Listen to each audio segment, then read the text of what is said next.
All right. And we'll keep an eye on other people. So, again, 12 o'clock, 12:01 straight up. So let's get started. If hopefully you're in the right place you're supposed to be, which is the Gratitude Infusion Mastermind monthly call, the first Wednesday of the month. Today is July 5th. I hope everybody had a good 4th of July.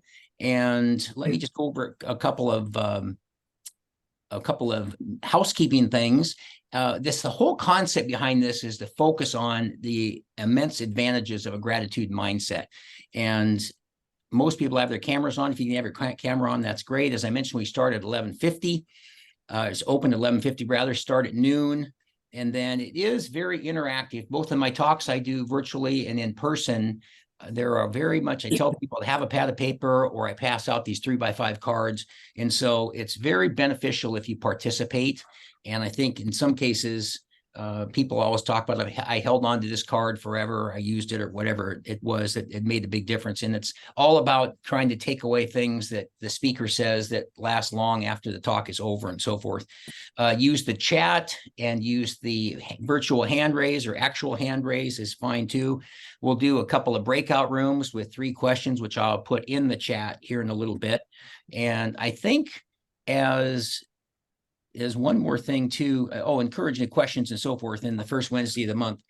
And so I think I was wondering how many people would show up today, given the 4th of July holiday, and people might be still out and about. So let me do some brief introductions here, or I'm going to have you do them, because we've got a sizable or a reasonable, can't even talk, a reasonable amount of people. So let me start out with just your name, what you're grateful for, and any other comment for the group, just in general. Oh, and where you're from too. So let me start out with my buddy Walt. Yeah, hi, Walt Miller. The first thought of gratefulness comes from this weekend, July 4th. I love the country. A lot of great social media quotes, which I love. But I'm originally from California. I now live in Snohomish, Washington, and we'll probably stay here for the rest. So, yeah. Excellent, thank you, Mark Caton. Hi, my name's Mark. Live in San Diego. I was actually very grateful for this weekend. It was a chance to spend some together time with my youngest son, and and then we just enjoyed celebrating his admission to UCLA. Excellent. Lynn Arnold, nice to see you. Nice to see you. Lynn Arnold from Bothell, Washington, born and raised in Seattle. And I'm grateful because the fact that we had the holiday, not only for our military, but also because I got to spend a lot of quality time with my grandkids. Excellent, excellent. Margaret Dorchester, nice to see you, Margaret. Hi, I haven't talked with you in a long time, but I've been following you. So happy to be here. Thank you. Happy to have you here. Thank you. I'm in Snohomish, Washington too. And I'm grateful for the great weather and friends I have and being alive. Excellent. I like that. Thank you. John Tonsick. I'm John Tonsick from Westminster, California. I'm happy to be alive, to be able to spend some time with my family, my children and grandchildren over the holidays. Had a wonderful weekend of weather, just a great time, and happy to be part of this group. Excellent. Nice to have you here. Teresa Dahl. Hello, I live in Kirkland, Washington, and what kept coming up in my mind was I'm grateful to be an independent female in the United States of America. It's really, really fortunate to have been born in the United States, and so that the level of independence that we have is remarkable. Excellent, excellent. Miss Guerrero. Hi, Marita Guerrero. Sorry, camera doesn't really work that well. I am in Carson City, Nevada, and I'm grateful just to be able to attend these type of events and just kind of get just keep gratitude as the #1 focus. Excellent. Nice to have you here. Thanks. Dr. Laurel Mines. name, where you're from, and what you're grateful for. Hey, I'm Dr. Laurel Mines, and I am in the Bay Area in California. I am happy to be here today, and this is my first time. Excited to see what it's about. And yeah, I'm going to go off, I think maybe it was Teresa that was saying this, that I'm grateful for, just celebrating the Independence Day. I'm really grateful for, the independence and the freedom that we have in this country. Excellent. Well said. And speaking of Dr. Laurel Mines, the guest speaker on something called Polarizing Network, whatever that is. And then I'm happy to say that the entertainment is in the house as well. Mr. Sajjad, welcome. What's up, bro? How are you doing? Good, bud. Grateful. Made $32,800 in the last 20 days. I'm 74. My girlfriend's 24. You look good for 74. That's why we relate to the same rock and roll. He's the same age. A lot of trauma, man. A lot of trauma. You got a lot more hair than Dave has. Sandra Miller, the name, where you're from, and what you're grateful for. Sandra, can you hear me? I think she's muted. Yeah, I think she's muted is right. All right. All right, well, let's move on. So as I mentioned, the way that I typically structure this, exactly 1 hour. So John and I were talking after the first one about being punctual and ending on time. I'll hang around after 1 o'clock if there are any more questions. But the basic format is how I do this is that I spend about 15 or 20 minutes, what I call a content pillar, teaching something around gratitude. And then there's an exercise, which we'll kind of do live, which kind of helps you to reinforce some of the things we're talking about. At that point, we'll see if there's any questions or comments on that.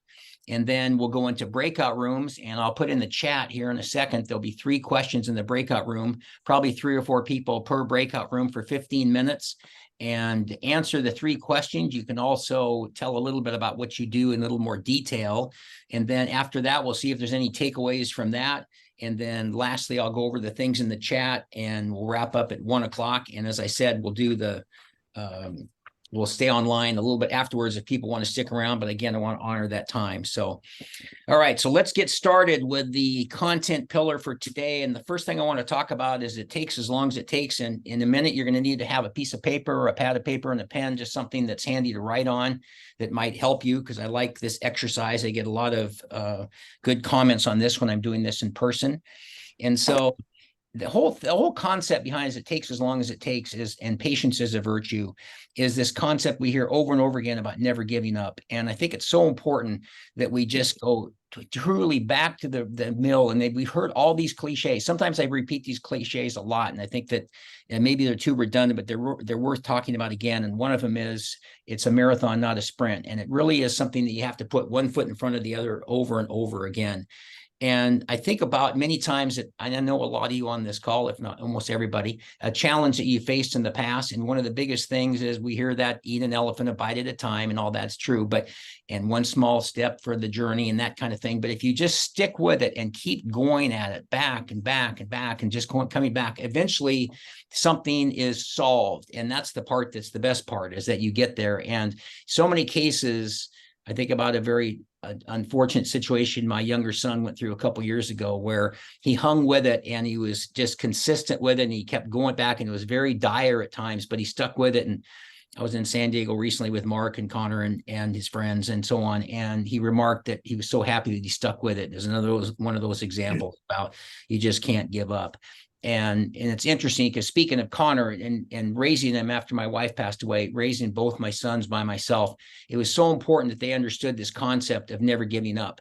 And I remember when Connor was 4.5 was when his mom died. And so when he was 5, he started to try to play baseball, and he was playing t-ball, and he just would swing the bat way at the top, and he wouldn't hit the ball. And he'd keep looking up at me and going, "Dad, what do I do?" And I said, "Lower the bat." He finally lowers the ball low enough. It hits the tee and the ball falls off. And he goes, "Dad, I got a hit." And I just didn't have the heart to tell him that's not how T-ball works, but he was excited nonetheless. And so he goes on to play, or goes on to go try out, but he never got to play. He had these coaches that just didn't want to seem to play him.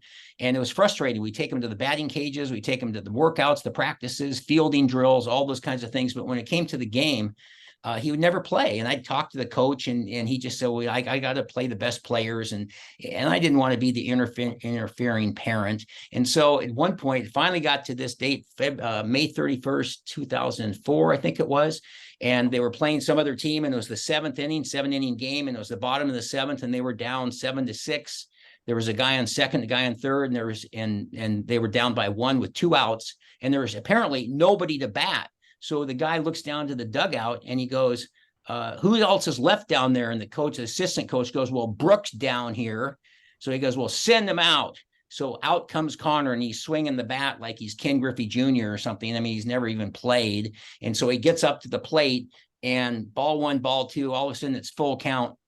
Next thing I know, a pitch comes in. He rips it down the third base line, just inside the bag. The guy from third comes in and scores. The guy from second comes around, hits third, comes to home. The ball comes in from left field. The catcher, the guy from second's now at home. The ball comes in. He catches it. They all fall down. The ball pops out, and they win the game 8-7. And Connor is standing out on second base, and he yells, "Dad, I got a hit!"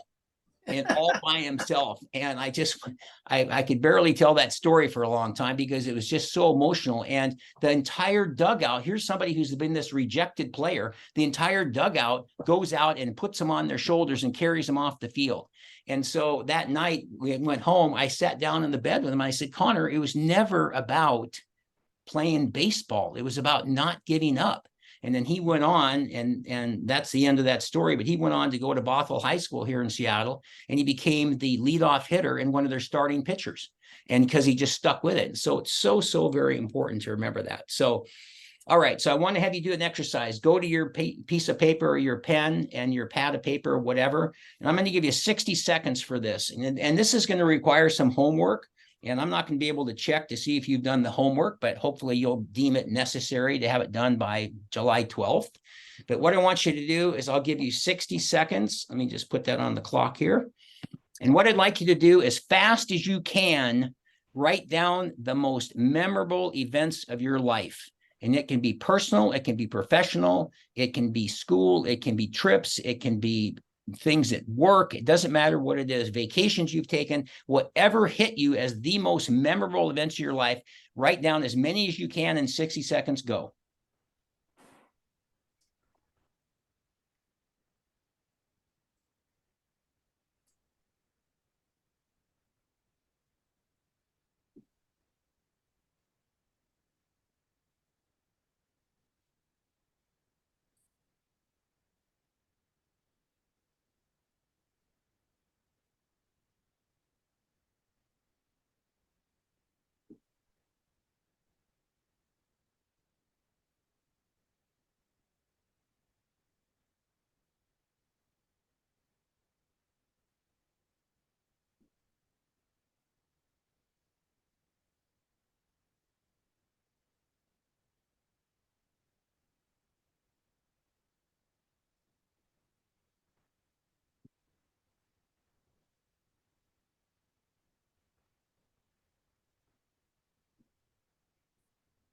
Okay, 60 seconds.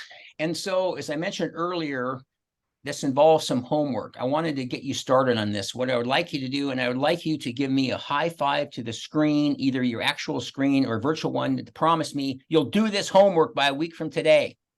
High fives. I got to see everybody. Yes, of course, everybody. Teresa? Yeah, of course. Everybody's going to be committed. I hate homework. I can't commit to something when I don't know what the deal is yet. The deal. That's part of the trust factor. That's why I'm committed. That's why I'm committing to Polarizing Network tomorrow, and I don't even know how Dr. Laurel's going to be. So it's just one of those things. So here's what I want you to do. Sometime between now and that's a big assignment, the most memorable events of your life. Sometime between now and next Wednesday, July 12th, I would like you to convert that to one of 3 things. Top 25, top 50, or top 100. You pick whichever one you like. I did a top 100 because I've been around 7+ decades. So I have a lot of memorable events in my life. So remember to think about which one of those threes you want, and then put it top 25, top 50, or top 100, and then put it in priority order. And this is something that you can then print up. You can put it on your desktop. You can keep it electronically. You can put it in your refrigerator, your mirror, your bulletin board, whatever. I like to practice what I preach. The same thing I talk about, a gratitude journal that's so important. I write in it every single day. I never miss a day. I cannot tell people about the benefits of a gratitude journal without doing it myself and setting a good example. Right there, the top 100 most memorable events of my life. And it starts, number 1 is my son, Connor. Number 2 is my son, Kyle. And then it goes down, speaking to 10,000 soldiers, being a national champion, hydroplane driver, a bunch of these things that I did. And the whole purpose of this is when you're feeling bad, and one of the things I like to do in my live shows is do a lot of the exercises. There's maybe 4 or 5 during a 1-hour keynote of things that'll get you back on track, because it's so easy to get off track. It's what happens when you're not having a good day. If everything's going great, it's fine. People return your phone calls. They send the emails back. They send you money. They have all these things that are really positive. Well, that's fantastic. But what about the days when it's not working that well? You go to that list, and I look at it right there. And there's other ones I do called the UR card. And another one is I see you as. But this one is really helpful. And one of the reasons I started this, I have a big map. And I will mention one of our attendees, Mr. Caton, inspired me years ago when I met him about having a list of all the things you wanted to do before you left the planet. And there's a big USA map, and I have these stickers where all the places I've spoken. And so I remember doing that. In red is where I did them in person. Blue is where I've done them virtually. So it's all filled. And one day I'm looking at Greece, and I was thinking, I haven't been to Greece on the world map. And I started thinking, I haven't been here. I haven't been there. And I thought, what are you doing? You're focusing on the wrong thing. Let's focus on everything you've done. You can have the list of the things you want to do. That's fantastic. But let's step back and take a look behind and see what we've done and see all that we've accomplished. It's so much better. It's like I always say, I ran one marathon in 1981. You run a marathon, it's 26 miles and 200 yards or whatever it is. So at 13 miles, should you be happy that you've completed half of it? Or should you be looking forward to the 13 miles you still have to complete? And the answer is both. Look back and appreciate what you've done, but also know that you still have another 13 miles to go. So try that out. And again, pick top 25, top 50, 100, whichever works for you. And I'll tell you, it can help you on those days when you need it. So, all right, a couple more things. Talking about gratitude. Make room for gratitude, clear out your brain. I lived in a couple of years ago, I lived more closer to my friend Walt, and we're in these fancy houses with 3-car garages, and you drive by and every garage had floor to ceiling boxes, just floor to ceiling, no cars. I think garages are for cars, it's just floor to ceiling boxes. And there's this little slot right in the center where the person can go in, like they turn sideways to find some box apparently.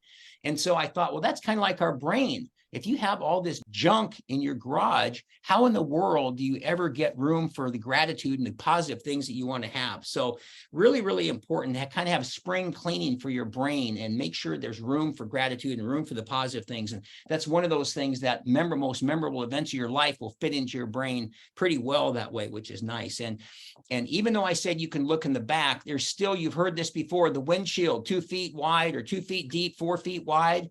And pretty large, the rear view mirror about this big, 2 inches by about 6 or 8 inches. Mostly pay attention to what's in front of you. You can glance back and see what's behind you, but it doesn't do you a lot of good. You can learn some lessons. If you see blue lights flashing, you're going to have to pull over. I get it, but mostly it's what's in front of you. And that's what you really want to pay attention to. And the question is how fast can you change? That's what I want to know. You hear all this kind of thing. You say, well, yeah, that's easy for you to say. I'm going to make room for gratitude. How fast? I need 20 days. I need 30 days. I need 6 months. I need whatever. I think you can snap your fingers and change as fast as you want. It's just a matter of making a decision about it. So here's what I noticed. I was working at Nordstrom, and I'd on my way, and Teresa, my friend Teresa Dahl, used to work at Nordstrom. So we have that in common. And I know I was moving up the chain and I was selling suits and all this. And I kept thinking, if I just sell enough, I'll be able to get to these higher positions, and eventually got to store manager. But when I'm managing this suit department, I'm up in the lunchroom and this guy comes up to me and he says, "Are you Dave Brooke?" And I go, yeah. The suit manager goes, yeah. He said, "Can I tell you what everybody thinks about you around here?" And I said, yeah, I guess. And he goes, "Everybody thinks you're pretty hot shit. That's what you think, that you're just that in a bag of chips." And I went, wow. And he says, "And let me tell you the biggest thing, you don't talk to people. You just come in here with your little briefcase and you got your little shiny shoes and your little starchy shirt and all that kind of stuff. And you just come in here and you don't say anything. You just go to the suit department. You win all the contests. It's every day there's the top department. You're usually the top department. And he says, but you don't talk to anybody.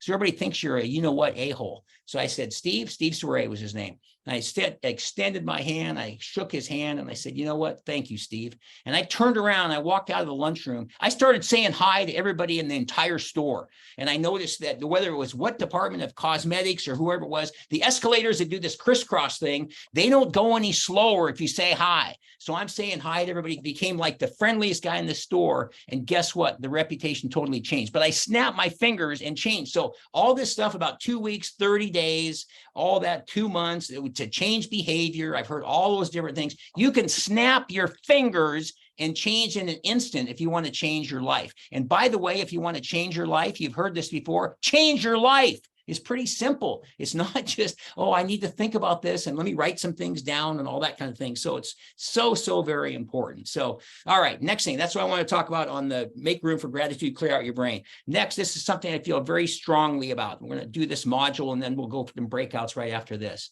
There's 4 pieces to this. Find yourself, find your talent, find your passion, find your purpose. I think we are hardwired to find our purpose. I just think we're as human beings, not everybody finds it, but I think we're kind of hardwired to find it and really figure out why we're here. I'm a lot closer to the end. I'm a pilot, so I use the runway thing, a lot less runway in my world, a lot less people, a lot less runway available to me and so forth. So I think that it's incredibly important to figure out what kind of relationship do you have with yourself. First thing, find you. Writing in a gratitude journal, focusing on everything, your blessings and abundance every day really helps with that. Anything that helps you to increase self-esteem. You talk about there's exercise, there's all that. I heard about using fragrance helps people to feel better about themselves, making sure that you're getting your rest, all those different things. But anything that increases that attitude that you have or that ability to relate well to yourself. And I remember I was speaking of yourself and the relationship you have with yourself. I was with my buddy down in Reno. And we were gambling, I don't know, 10 or 15 years ago. And so this is where he's playing slots and I'm doing something. Then he puts a quarter and all of a sudden he wins like $1,000. And he puts it in and the quarters are just crashing down on the little tray down there. I've never seen so many quarters, $1,000 worth of quarters.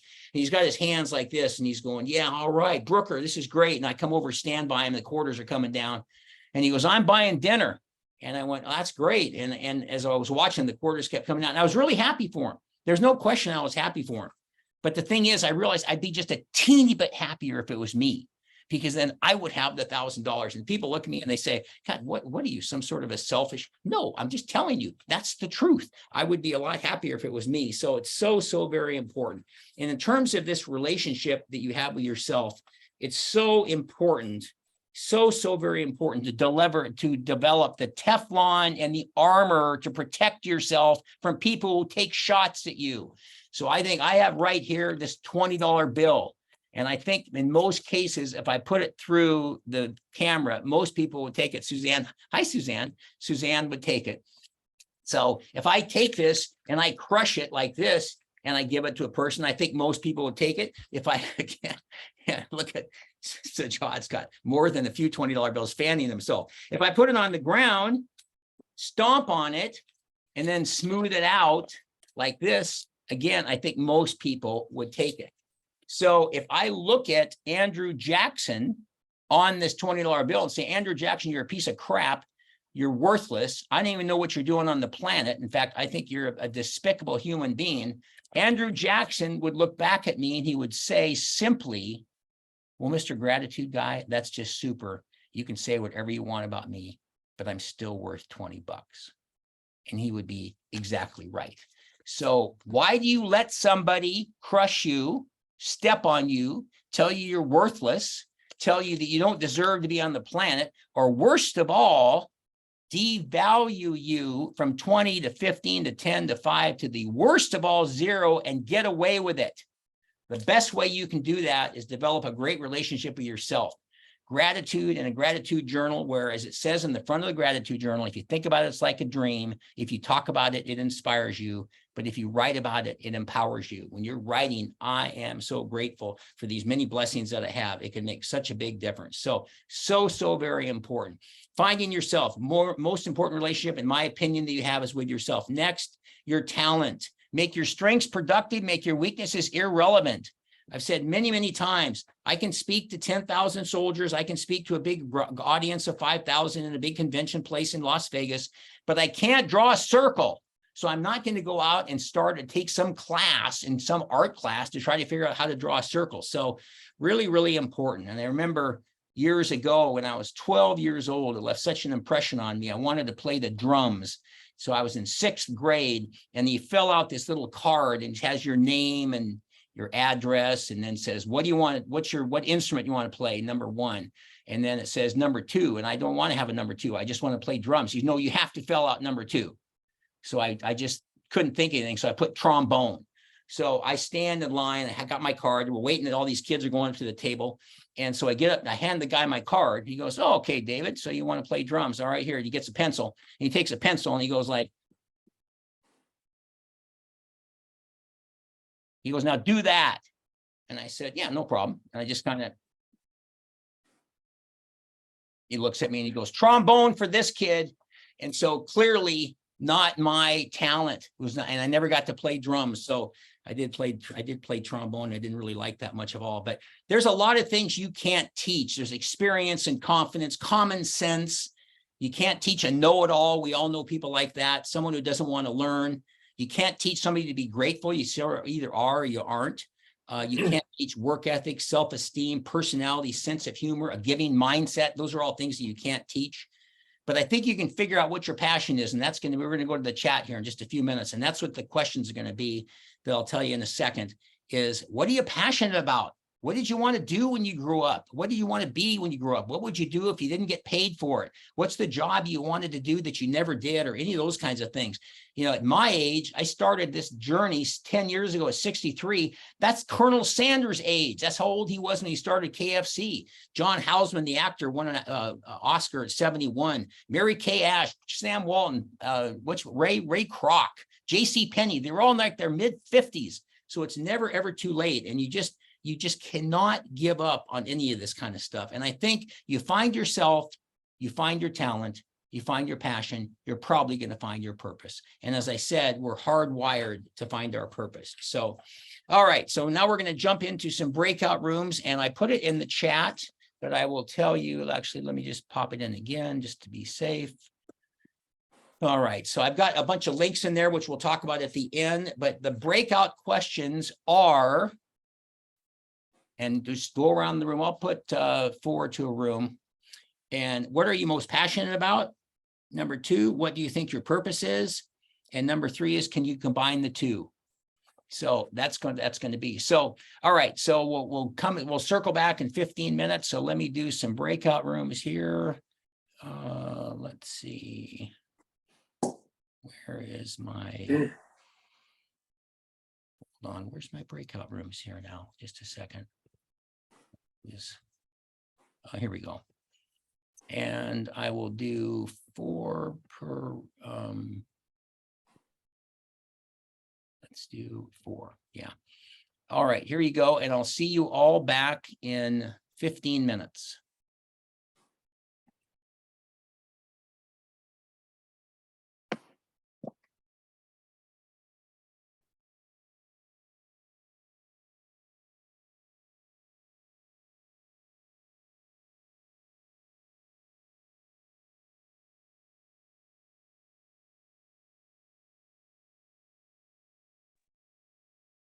Did I not end up in a meeting, in a group, David? That's weird. Did you hit the join thing? There we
You're on mute, bud.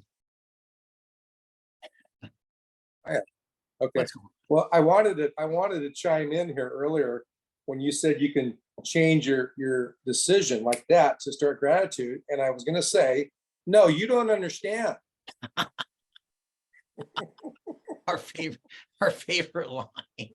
But I couldn't sneak it in, darn it. Oh, so true. Why do we know when somebody says you don't understand? We know something's coming that's not good.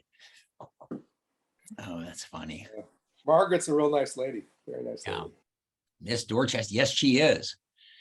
Welcome back, everybody. I think most everybody is back. So let me start with on the content pillar, on the information, sort of the training, comments, questions from the 3 or 4 things that I talked about at the beginning. Virtual hand or actual hand raise. Any comments or questions about that? Where's Suzanne? Suzanne. Hey, so I just want to say when I was writing down, as many memorable things as I could think of, I was just telling Mark, who I was in the room with, that one of those things was negative. It was a negative event. It was a traumatic event. But it made me realize that I have really great intuition when it comes to things like that. And it helped me lean into trusting when I hear that voice inside my head that says, do this, go there. And it helped me trust myself to a whole new level. So sometimes negative events can actually, you can find the positive in them and be grateful for those negative events. And I just wanted to share that. So did they eventually have a positive outcome though? I mean, as you kind of like process, I think of like grief or something, as you process it, eventually isn't the goal to kind of have a positive effect from it all? Yeah. So mine was, just listening to that voice of getting in the car and driving to Florida to get to my dad before he passed away. And I made it within like a 20-30 minute window of him passing. And if I hadn't listened, I wouldn't have made it, had that conversation with him, felt okay. I mean, as okay as you can get about that situation. But in a way, it helped me be grateful for that final conversation and the fact that I made it and the fact that I listened to my intuition when my friends and my husband were telling me, don't be ridiculous. You don't need to do that. Yeah. Yeah. Good point. Good point. And it did take a while. Of course, I did not feel like that right away. It took a while, years, in fact, of processing, what happened and, what it did to serve me on a higher level. Of course, it took a while to see the positive from it. Yeah. Good point. Good point. Sajad. I was gonna say the same thing as the hot chick. I had some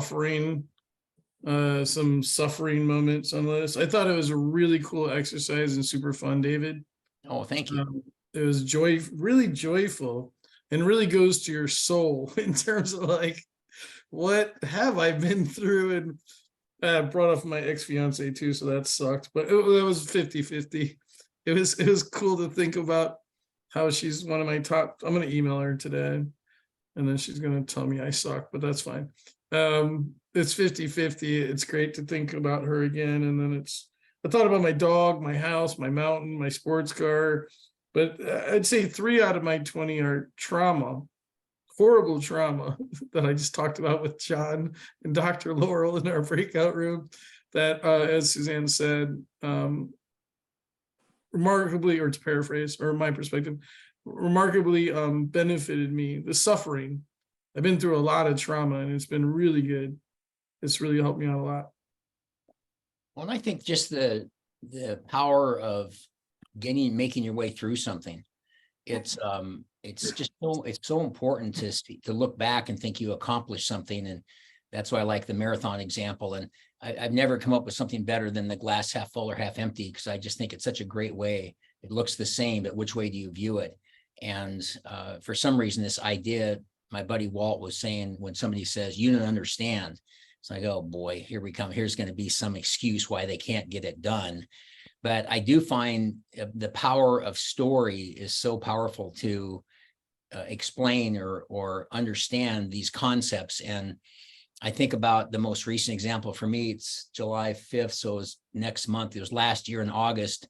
My two sons and one of their friends said, let's go to Yosemite Park and hike all these hikes. So of course I went along, and I'm glad they didn't tell me, but there's one hike there called Yosemite Falls, and it starts at 5,000 feet and it goes to 9,000 feet, and it takes 12 hours, and it's 192 switchbacks. And so they didn't tell me, so great, I'm in decent shape. So I make, it's tough. I mean, every other switchback, there's a boulder that's like about 2 or 3 feet high. You have to step up on it. It isn't just some little path.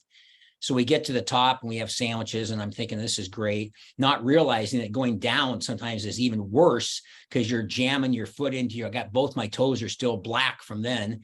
And then I have to suffer through not one, but 2 rattlesnakes that are right alongside the path going, I'm just deathly afraid of snakes. I went, geez, there's another one. And I get halfway down with about 2 hours to go. And I just said, I can't do it anymore. I didn't say it to Connor or Kyle or to Eric, but I said, I can't do it anymore. And then it just occurred to me, well, so what exactly are you going to do then?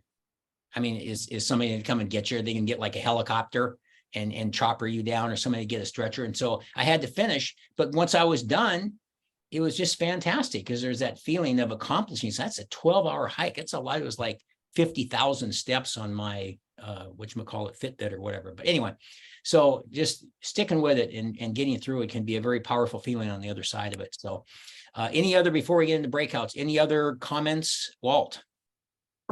Well, the only thing I'd like to add is one word that my bud Dave has said for years. And I don't know when I first heard the word the first time. And this is in reference to the lady with the hat first comment on negativity, is he used the word cope. Coping mechanism is what I think the phrase. And I don't know if you can teach that. I really don't, because I know for myself, I think Dave is probably wired the same. The instant I get a negative situation in my life, whether it be a traumatic loss of a family member, something my kids are struggling with, my coping mechanism is an instant brain switch to how can we improve the situation. And I would love for you, Dave, to do some sort of a 1-hour chat on how we cope with things. Because it amazes me to this day. I've hit the news every morning, and it's becoming commonplace where there's some sort of gun violence of some sort. I have 2 options: let it affect me for my day, or I can be thankful that I wasn't involved in that and none of my family was involved in that. I'm not going to fix that problem. Yeah, it's just not going to happen. So how do I cope with that? I look at it, I feel bad for the parties involved, and I move on with my life. But I wonder how the best way for the first lady that talked about losing her father, what's the best approach on a coping mechanism to have that behind her, not forget about it, but to improve, to be grateful for the next maybe opportunity. I guess that's my point. And maybe there's an answer you have, Dave. Yeah. No, I think the whole concept of a coping mechanism is I always say to people when we've all been around a loss and people have lost and passed away and different things. And sometimes when you get past the initial shock, I'll just ask myself, well, in the past, what has been your best coping mechanism? Because we all need it. And the sad thing is, as I found out with my, the wife, the mother of Connor and Kyle, was sometimes coping mechanisms can kill you. And if they can be destructive and they can be deadly. And even as I've gotten older, my attitude towards people that have struggled in life has softened a lot, because I think what so many people are doing, they're just trying to cope. And the unfortunate thing is they took a method that cost them their life, which is too bad. And all this drugs and pills and dope and coke and crack and all that kind of stuff. It's in many ways, it's just people's way of trying to cope. So, okay, we got to. David, I have 2. May I ask a quick question? Of course, go ahead, Sir John. Thank you, sir. 2 things. I got turned on to a new TikTok channel today where the guy gives homeless people $500 to answer a question. The question is, what is your biggest regret? And if you watch these TikToks, you will cry at every single one of them. And what has happened is like one guy he was drinking and driving and killed his best friend 20 years ago. And another one, the guy abandoned his girl who was pregnant at the time. And he wants to just apologize to the wife and the girl and the daughter. But I don't think I like the word cope. To me, cope, it could be potentially, I don't know, it's not like overcome or move on. Like if I was coping with I have an illness and shit, I got a lot of bad stuff. If I was coping with it, I don't think I'd be in the position I'm in because I have moved on from those things. I have a terminal disease, right? So I'm not coping with the terminal disease. I'm actually ignoring a terminal disease and I'm just acting like I'm fine and everything's going to be okay and I'm not going to be dead soon. And I've been doing that for 30 years now. I was told when I was 17, I'd be dead between 20 and 27, and I turned 46 2 days ago. So I don't think I'm coping with my disease. I'm ignoring my disease. I don't know about the word coping. And those people that may or may not be coping with those, with that question of what is your biggest regret in life, they haven't moved past that. So for me, the word coping doesn't seem like, it's like you've dealt with it, but not necessarily, no disrespect, Walter. You haven't necessarily moved past that trauma, which is what all these guys TikToks, those people have never gotten past that thing that happened to them. I guess I think about coping in a different way. I think of that as reaction to a negative. That's how I think about coping. I think, okay, rather than dwell on the negative, how can I improve the negative? I guess that's how I think about it. I mean, for someone like yourself, who's a young man and was diagnosed at a young age for something, you have two choices. To sit there and go, poor me, shit. Or, you know what? I'm not gonna let this beat me, period. That's where now again, I can't put myself in your shoes. I'm saying your word use the word cope seems to like be able to deal with, and what you're saying is to in my perspective of my undergrad's philosophy, right? Yeah. So is to overcome. So semantics matter. Yeah, maybe it's a word I'm missing. It is semantics. The definition is the process of dealing successfully with problems or difficult situations. That's the definition of cope. I just went online and said, what does coping mean? So if you're having a negative reaction to the word coping, I find it's useful to look up the definition, because sometimes my definition is based on historical experience that wasn't relevant. My brain made up the meaning to it based on my history, right? And when I really look at the reality of it, it's like, yeah, I'm coping really well, actually. This is how I'm coping. Yeah. Or colloquially, how you're managing the process. Or colloquial understanding of terms. Yeah. So for me, the word cope, the definition, and I didn't look it up, so I appreciate that you did, was to deal with. Yeah.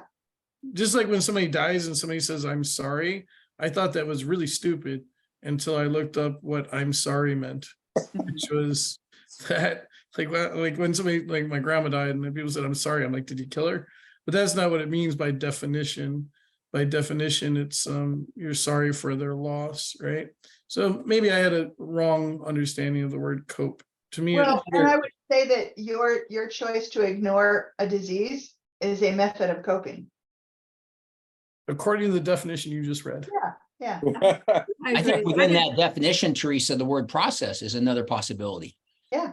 Things that need to be processed. So, you can say deal with too, but I think process means, the psychologist will tell you need to go through these steps, and it eventually gets better and better. So that's kind of a process in many ways. So how do you facilitate that too? So how about the 3 questions in the breakout? Any comments, questions on that? What are you most passionate about? What do you think your purpose is? And can you find the 2? Any comments on that from your breakouts? I was in with Teresa and Lynn and this Marita. And what I liked more was just when Teresa and Lynn were talking, and I was taking, like the things that they're passionate about. I'm like, oh, you know what? Let me look into that too, because it sparked a aha moment and stuff that I want to look into as well. Excellent. Yeah, I'm fascinated at that. Just looking at the group of people here today, I've done many meetings, Zoom meetings with Suzanne and Sajad and so forth. And there's something about those breakouts that sometimes you get these totally unbelievable comments or things you want to write down or notice from the people you're with, because in the big rooms, as they get bigger and bigger, it's hard to get your impact of all those people. But when there's 3 or 4 or 5, it's really cool. So cool. Any other comments for the passion and the purpose combining together? Just how great it is when you can. I mean, it's amazing. Yeah, for sure. So the only thing I'd like to add, Dave, is Margaret and I were talking for a little bit in our little session, and I've been in sales for 42 years, and some of the strongest and best learning I've ever had in sales has been in breakout meetings. Yeah. I've learned more in breakout meetings than I've learned on any other platform, public, whatever it may be, self-taught breakout, because you may be trying to do something a certain way, and you get into a breakout with 5 or 6 people, and one guy says something you've been told 100 times, and he says it a different way, and it's like, aha, that makes sense to me. And that's what I love about breakouts. So. Yeah, excellent. As I mentioned earlier, I want to honor time. If you've got to pop off, it's 1:01 Pacific Standard Time.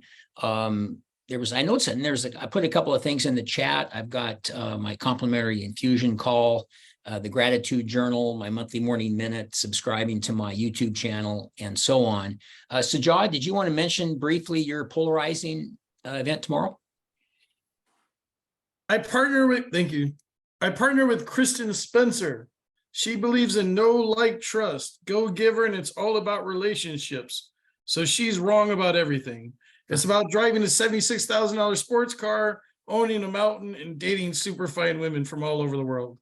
So we have a guest speaker for 10 minutes. Tomorrow is Dr. Laurel.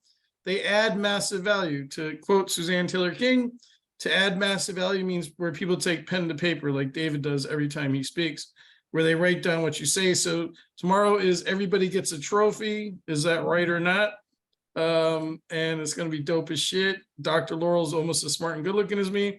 There's 5 minutes with Kristen and I, and then there's 15 minutes engagement with the audience. There's 2 15-minute breakout rooms, 30 minutes afterwards. We have over 52 people for the last 7 events. 7 of them are multimillionaires. So this is not an event for poor people. And if you don't like curse words, don't attend. So how do you get on that? That's what she said. John, has anyone helped you work with your ego? I'm really concerned about you. I have been in self-esteem courses for the last 2 months. I'm starting to come out of my shell. Oh, thank God. I'm afraid people won't like me. I do cry at night a lot. Polarizing networking link is in the fucking chat and shit. It's over there. Dr. Laurel, do you want to give a little preview of coming attractions tomorrow as the guest speaker? Yeah, so as Sajad introduced me, I'm Dr. Laurel. I'm a physical therapist and a sports mindset coach, and I'm bringing the world of sports to business tomorrow. We're going to talk about participation trophies and the finish line syndrome and how that affects you and your life and your business, and the problems with it, but then also how to leverage it. And it's going to be super fun. And I'm really excited because I can just be unleashed and not so PC and put together. So I'm looking forward to having a little more freedom of self-expression in this group that sometimes we're not fully able to embrace with some other groups, other networking groups. So looking forward to coming. I just want to piggyback on that for 10 seconds. Our only rule is there are no rules. Tomorrow's gay ass get to know you question is we don't do that dumb shit. So just have fun, be yourself. If you want to pitch. If you want to talk about pigeons and your favorite ice cream, do that. You're allowed to, we treat you like adults. So you're allowed to do whatever you want. And Suzanne Taylor King is my co-host tomorrow because Kristen is in Europe for the next 6 weeks. And also on speaking of the chat, so Sajad just put that link in the chat for tomorrow's deal. And then also on the couple, I posted my links a couple of times. I always want to add at least one or two resources to the group. And the one I put in this time is the Steve Jobs video, which I try to watch once or twice a year. It's 14 minutes long. It's a commencement speech from 2005 at Stanford. So I put that link in there. And the next meeting next month will be August 2nd at noon, which of course is the first Wednesday of the month. Suzanne, did you want to mention anything in your world that for interested people, things coming up? Sure. I have a monthly networking event on the 4th Thursday of the month. And if you'd like an invitation to that, all the information's in my Facebook community. And every Friday with our friend Sajad, we co-host the Brilliant Beasts of Business. And it is a business growth and information, I'd say, discussion. You will always take out a pen and paper and write stuff down. We have slightly different opinions on some things. We agree on most things about business, and it's two different ways of hearing the information, which it's been really amazing to partner with someone that has that different view of the world than I do. And we're having a ton of fun doing it. And that's every Friday at 11. Excellent. Eastern time. Eastern. 8 o'clock Pacific. Yes. All right. Well, listen, thank you, everybody. I know I try to always remember to say, I realize everybody's busy. To carve out an hour is always a challenge when people have a lot of balls that they juggle and so forth. So I really appreciate everybody's time. Hopefully there's a lot of value that you get from it and connections and different opportunities in the future. So thank you all again for attending, and I'll see you all again on August 2nd. Save the Thank you. chat before you leave. Save the chat. David, you. David, thank you very much for all the opportunities. I really, really Yeah, thank appreciate it. you. Thanks, Welcome. bye-bye. Thanks, everybody. Thanks to John. Thanks for the opportunity, man. I really appreciate it. You bet. Save the chat, you guys, before you leave. Click on those things.